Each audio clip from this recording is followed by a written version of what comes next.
Buenos días, ¿cómo estás? Muy bien. Bueno, Francisco, estamos hablando de los datos del último trimestre del 2020. Sí, exacto, son los datos del último trimestre de 2020 porque, bueno, salen con un cierto tiempo de retraso siempre. O sea que estamos viendo, digamos, la última parte de ese año donde la pandemia pegó más duramente. Eh, por eso estos números, digamos, son un poco mejores, esto es una noticia, son un poco mejores que los trimestres previos del año 2020, pero bueno, cuando uno hace la comparación interanual con el cuarto trimestre del año anterior, de 2019, por supuesto que da un poco peor, da unos 2 puntos porcentuales más alto el desempleo, alrededor de 200.000 personas más en situación de desempleo que en 2019, porque obviamente ahí está el efecto de la pandemia que todavía sigue, más allá de que en los últimos meses ha empezado una recuperación leve, heterogénea en distintos sectores económicos, pero eso, bueno, va a tardar algunos meses en verse. Cuando salgan los datos del primer trimestre de este año y del segundo se empezará a ver. Pero por ahora estamos viendo, bueno, la foto de lo que fue el final del año, que fue muy duro el efecto de la pandemia, sobre todo. Pero además es la fotografía previo a la temporada de verano, ¿no? Con una reactivación de determinados sectores que además estaban siendo afectados por el cierre de actividades, recordemos, durante la pandemia. Digo, por eso el número más alentador a ese 13 y ni hablar al 26% que habíamos tenido a mitad de año. Sí, exactamente.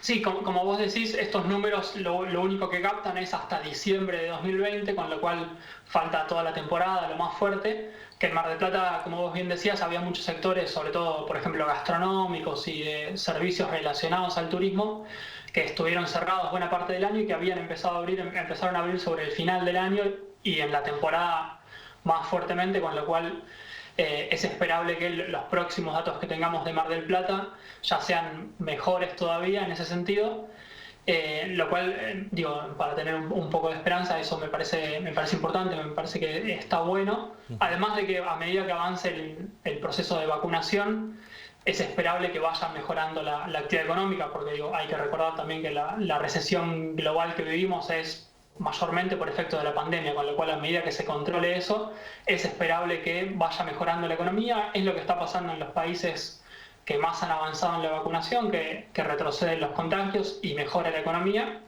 Todavía levemente, pero ya está pasando eso, con lo cual es esperable que si nosotros logramos hacer lo mismo, también vayan mejorando los números de desocupación y de subocupación que habían empeorado mucho el año pasado. Cuando nos referimos al 11,1%, ¿cuántos marplatenses sin empleo son? Bueno, a nivel nacional son 1,4 millones de personas. A nivel marplatense tendría que mirarlo exactamente, pero por lo menos 30.000 personas. Esos datos con exactitud van a salir dentro de pocas semanas cuando el grupo de investigación de la facultad saque el informe detallado de Mar del Plata. Lo que tenemos son de Mar del Plata por ahora en el informe del INDEX solo las tasas básicas, como este 11%, y los números de subocupación también dan incluso mejor en Mar del Plata que en el total nacional, lo cual, digo, es una buena noticia, como decías al principio, que puede tener que ver justamente con la reapertura de estos sectores sobre el final del año, que se han permitido recuperar muchos puestos de trabajo que estaban impedidos de trabajar por las distintas medidas o bueno, porque también la gente con la pandemia circula menos y consume menos de muchos servicios que implican, bueno, aglomeración de personas. Cuando hablamos, Francisco, de subocupados, situaciones de personas, ¿en qué marco? Subocupados son personas que están trabajando actualmente, pero trabajan menos de 35 horas por semana. O sea, menos de 8 horas por día, digamos, si fuera de lunes a viernes, un poco menos, y están dispuestos a trabajar más horas y están buscando trabajar más horas, pero no lo están consiguiendo, digamos. Así como un desocupado no es solamente una persona que no tiene trabajo, sino que es una persona que no tiene trabajo y lo está buscando activamente. Esa es la calificación para calificar como desocupado. Un subocupado es algo similar, pero bueno, es una persona que está trabajando y busca trabajar más horas para trabajar, digamos, jornada completa todo el mes, por así decirlo. Que son números que están, en Mar del Plata están alrededor del 6%, un poco más. A nivel nacional han crecido los subocupados, casi 3 puntos porcentuales en esta última medición. por efecto de la pandemia, y también digo, se han creado puestos de trabajo en este último trimestre de este informe, el último trimestre de 2020, pero la mayor parte de los puestos de trabajo que se han creado o que se han recuperado han sido trabajos en negro, digamos, trabajo no registrado o trabajo por cuentapropismo, por ejemplo, lo que son monotributistas, que no es, digamos, no es el trabajo de mayor calidad porque no es trabajo en blanco, lo que llamamos en blanco, con aportes jubilatorios y toda la protección legal, pero es mayormente cómo se ha venido dando la recuperación de los puestos de trabajo que se han recuperado en el último trimestre. Que también, digo, es una dinámica que ya venía durante 2018 y 2019, que fueron años de recesión, venía pasando eso. En general se destruía empleo en blanco y el empleo que se creaba era empleo no registrado, empleo en negro, que es más precario, digamos. Me imagino que además de todos estos números y cómo se va a lograr la reactivación o por lo menos los proyectos para mejorarlos, por supuesto, está también el otro tema, ¿no? La negociación con el fondo, el viaje de Guzmán. ¿Qué novedades hay respecto a este tema? Bueno, Guzmán, como bien decías, ayer sacó un comunicado. Tuvo una reunión con el equipo del Fondo Monetario Internacional, que fue una reunión muy buena, la verdad, por el comunicado, no solo por el comunicado de Guzmán, sino por el propio comunicado del Fondo Monetario, que ahí lo que se ve es que el Fondo Monetario ha cambiado la perspectiva sobre la Argentina y sobre el diagnóstico de la Argentina y qué medidas hacen falta para resolver los problemas que tenemos. Es decir, nosotros tenemos alrededor de 45.000 millones de dólares de deuda que renegociar con el Fondo Monetario, que es una negociación que está en curso. Y este documento, después de esta primera reunión, muestra un entendimiento de las autoridades con la Argentina, donde, por ejemplo, digamos, se cambia el enfoque con respecto al crédito que le dio el Fondo a la Argentina en 2018, donde en aquel momento la única solución al problema de la inflación era políticas monetarias contractivas, subas de tasa de interés y no mucho más, digamos.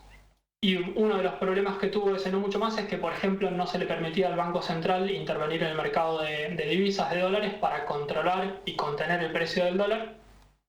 Y eso derivó, bueno, en todas las corridas cambiarias de 2018-2019, las devaluaciones y el salto grande en la inflación que tuvimos.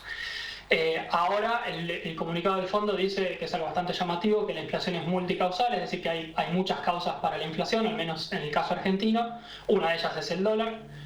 También las expectativas, y dice muchas de las cosas que, si uno lo mira, son las mismas cosas que viene diciendo el ministro Guzmán desde que asumió, que hace falta una política macroeconómica consistente, es decir, que la cuestión fiscal vaya acompañando a la cuestión monetaria, vaya acompañando a la evolución del dólar, la evolución de la tasa de interés. Bueno, mucho de eso está en el presupuesto en términos generales.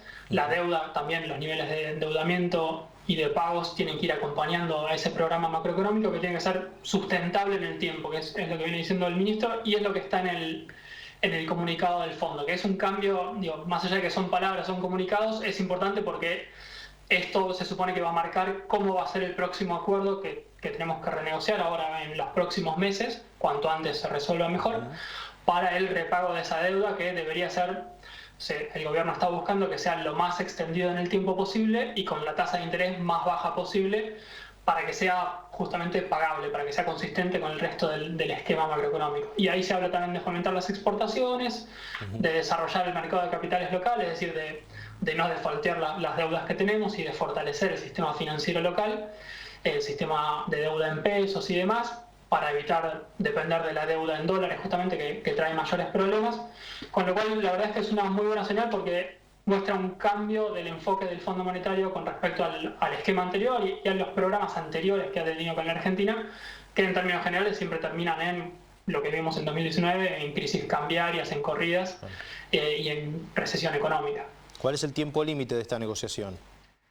Bueno, no hay un tiempo límite, pero digamos, no hay un tiempo límite mientras Argentina siga pagando los intereses que por ahora se vienen pagando, los intereses de esta deuda, pero el gobierno apunta a terminarla te diría, en menos de 6 meses. El Fondo Monetario hace poco había dicho que esperaban hacerlo después de octubre, es decir, después de las elecciones, porque el fondo, bueno, también mira esas cuestiones de cómo está el gobierno en tema electoral. En su momento se le dio mucho crédito al gobierno anterior justo antes de las elecciones. Bueno, ahora dicen que pueden esperar hasta octubre, hasta tener el resultado. Para el gobierno lo ideal sería resolverlo lo antes posible.